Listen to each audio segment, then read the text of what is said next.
श्री सद्गुरुनाथ महाराज की जय।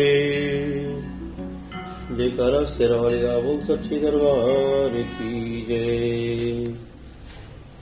ओम नारायणं पद्मभवं वसिष्ठं शक्तिं च तत्पुत्रं पराशरं च व्यासं सुगं गौणपदं महान्त गोविंद योगीन्द्रमथास्य शिष्यम् श्री शंकराचार्य मतास्य पद्मपादचमहस्तामलकं शिष्यं तं त्रोटकं वार्तिकानमन्यान् अस्मद्गुरुसक्तं मास्मि हृदये स्मृति पुराणानामालयं करुणालयं नमामि भगवत्पादं शङ्करं लोकशङ्करं शङ्करं शङ्कराचार्यं केशवं बादरायणं सूत्रभाष्यकृतो वन्दे भगवन्तो पुनः पुनः नित्यशुद्धं निराभासं निराकारं निरञ्जनं नित्यबोधं चिदानन्दं गुरु ब्रह्मा नमाम्यहम् ईश्वरो गुरु आत्मेति मूर्तिभेद विभागिने व्योमत व्याप्तं देहाय दक्षिणात्मूर्तये नमः। श्रीमन्नारायण श्रीमन्नारायण नारायण नारायण भजमन्नारायण नारायण नारायण हरिमन्नारायण नारायण नारायण। तत्व चिंतामणि के अंतर्गत मनुष्य कर्म करने में स्वतंत्र है या परतंत्र है, इस विषय पर आज हम श्रवण करेंगे। कोई कहते हैं कि संसार में कर्म ही प्रधान है, जो जैसा करता है उसे वैसा ही फल मिलता है। कि जाकी रही भावना जैसी हरि मूरत देखी तिन तैसी। जिसकी जैसे भाव जैसे विचार वैसे ही उसको प्रभु की मूर्ति भगवान का दर्शन प्राप्त होता है। और कुछ दूसरे लोग कहते हैं कि ईश्वर ही सबको बंदर की तरह नचाते हैं। इन दोनों मतों में परस्पर विरोध मालूम होता है। यदि कर्म ही प्रधान है और मनुष्य कर्म करने में सर्वथा स्वतंत्र है, तो ईश्वर का बाजीगर की भांति जीव को नचाना सिद्ध नहीं होता और न ईश्वर की कोई महत्ता ही रह जाती है। पक्षांतर में यदि ईश्वर ही सब कुछ करवाता है, मनुष्य कर्म करने में सर्वथा परतंत्र है, तो किसी के द्वारा किए हुए बुरे कर्म का फल उसे क्यों मिलना चाहिए? जिस ईश्वर ने कर्म करवाया, फल भोग का भागी भी उसे ही होना चाहिए। पर ऐसा देखा नहीं जाता। इस तरह के प्रश्न प्रायः उठा करते हैं। अतएव इस विषय पर कुछ विवेचन किया जाता है। अब मेरी समझ से जीव वास्तव में परमेश्वर है और प्रकृति के अधीन है। कम से कम फल भोगने में तो वह सर्वथा परतंत्र है। धन, स्त्री, पुत्र, कीर्ति आदि का संयोग वियोग कर्म फलवश परवशता से ही होता है। इसमें कुछ भी संदेह नहीं। नवीन कर्मों के करने में भी वह है तो परतंत्र ही, परंतु कुछ अंश में स्वतंत्र भी है। या यूं कहिए कि स्वेच्छा से मौका पाकर वह अनाधिकार स्वतंत्र आचरण करने लगता है। इसी से उसे दंड का भोग भी करना पड़ता है। बंदर जो है बाजीगर के अधीन है, उसके गले में रस्सी बंधी है। मालिक की इच्छा के अनुकूल नाचना ही उसका कर्तव्य है। यदि वह मालिक की इच्छा के विपरीत किंचित भी आचरण नहीं करता, तो मालिक प्रसन्न होकर उससे अच्छा खाना देता है, अधिक प्यार करता है।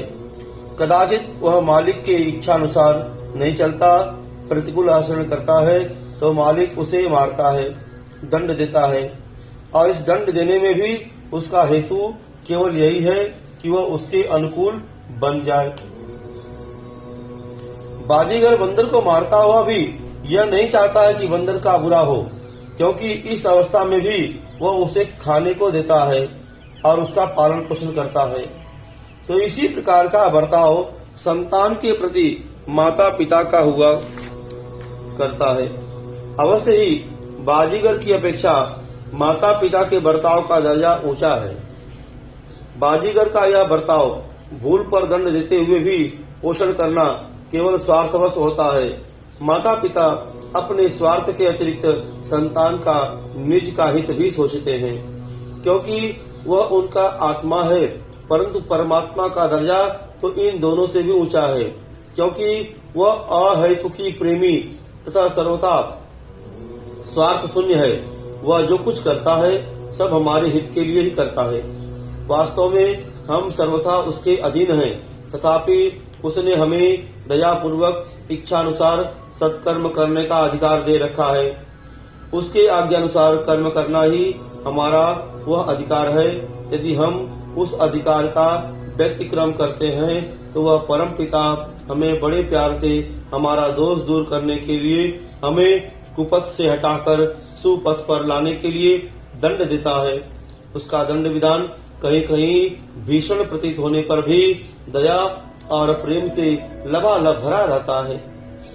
अब यहाँ यह प्रश्न होता है कि सर्वशक्तिमान सर्वज्ञ ईश्वर मनुष्य को अपने अधिकार का अतिक्रम करने ही क्यों देता है? वह तो सर्वसमर्थ है, क्षण भर में अघटन घटना घटा सकता है। फिर वह मनुष्य को उसके अधिकारों के बाहर दुष्कर्मों में प्रवृत्त ही क्यों होने देता है? इसका उत्तर इस दृष्टांत से समझने की चेष्टा कीजिए कि सरकार ने किसी व्यक्ति को आत्मरक्षार्थ बंदूक रखने की छूट दे दी या लाइसेंस दे दिया।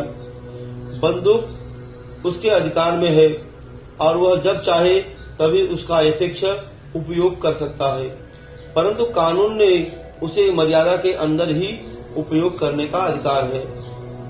और चोरी करने, डाका डालने, किसी का खून करने या ऐसे ही किसी बेकानूनी अन्याय कार्य में वह उस बंदूक का उपयोग नहीं कर सकता, या करता है तो उसका वह कार्य अन्याय और नियम विरुद्ध समझा जाता है। तो परिणाम में उसकी सनद और उसका लाइसेंस और उसकी बंदूक छीन ली जाती है और वह उपयुक्त दंड का पात्र होता है। अथवा यह समझिए कि किसी राज्य में किसी व्यक्ति को कोई अधिकार राजा की ओर से इसलिए दिया जाता है कि वह अपने अधिकार के अनुसार प्रजा की सेवा करता हुआ राज्य का वह काम जो उसके जिम्मे है नियमानुसार सुचारू रूप से करे। और वह यदि सुचारू रूप से नियमानुसार काम करता है तो राजा प्रसन्न होकर उसे पुरस्कार दे सकता है, उसकी पदोन्नति हो सकती है और वह बढ़ते बढ़ते अंत तक राज्य का पूरा अधिकारी भी हो सकता है। परंतु यदि वह अपने अधिकार का दुरुपयोग करे, कानून के विरुद्ध कार्यवाही करने लगे तो उसका अधिकार छीन लिया जाता है और उसे दंड भी प्राप्त होता है। यह सब होते हुए भी बंदूक का या अपने अधिकार का दुरुपयोग करते समय सरकार या राजा उसका हाथ पकड़ने नहीं आते। कार्य कर चुकने पर ही उपयुक्त दंड मिलता है। इसी प्रकार परमात्मा ने भी हमें सत्कर्म करने का अधिकार दे रखा है, परंतु हम दुष्कर्म करते हैं तो वह हमें रोकता नहीं, कर्म करने पर उसका यथोचित दंड देता है। यहाँ पर फिर यह प्रश्न होता है कि इस जगत की सरकार या यहाँ के राजा तो सर्वज्ञ या सर्वव्यापी न होने से कानून तोड़कर अधिकार का दुरुपयोग करने वालों के हाथ नहीं पकड़ सकते, परंतु परमात्मा जो सर्वज्ञ है, न्यायकारी है, सर्व अंतर्यामी, सर्वव्यापी और सर्वशक्तिमान है, उससे तो मन, वाणी, शरीर की कोई क्रिया छिपी नहीं है।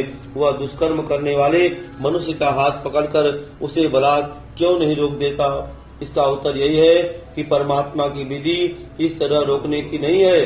उसने मनुष्य को अपने जीवन में कर्म करने की स्वतंत्रता दे रखी है, पर साथ ही दया करके उसे शुभाशुभ परखने वाली बुद्धि या विवेक भी दे दिया है, जिससे वह भले बुरे का विचार कर अपना कर्तव्य निश्चय कर सके।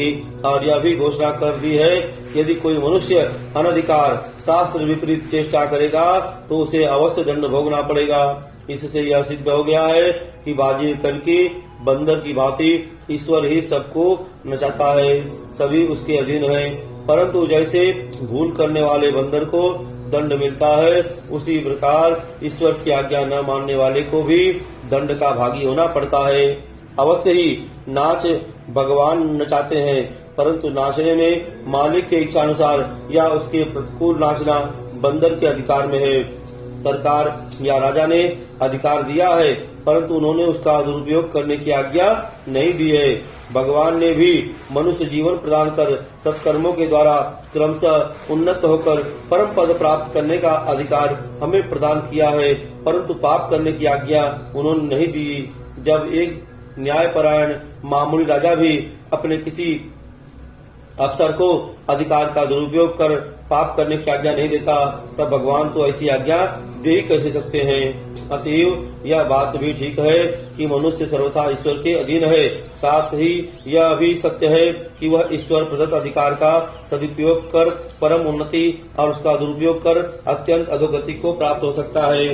अब यह प्रश्न होता है कि भगवान की आज्ञा न होने और परिणाम में दुख की संभावना होने पर भी मनुष्य भगवत इच्छा के विरुद्ध पापाचरण क्यों करता है और किस कारण से वह जानबूझकर पापों में प्रवृत्त होता है।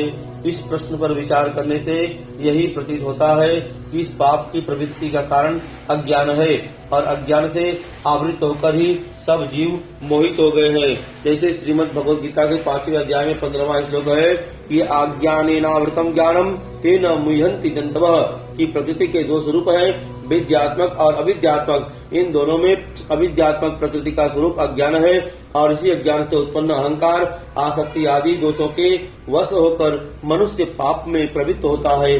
संसार में अविद्या आदि 5 क्लेश महर्षि पतंजलि भी माने हैं। क्या कहते हैं कि योग पतंजलि में कि अविद्या अस्मिता राग द्वेषा अभिनिवेशा क्लेशाः, अविद्या अस्मिता राग द्वेष और अभिनिवेश, यह 5 क्लेश कहलाते हैं। इनमें पिछले चारों क्लेशों की उत्पत्ति अविद्या से ही होती है और संसार के सब प्रकार के क्लेशों में ये 5 ही हेतु हैं।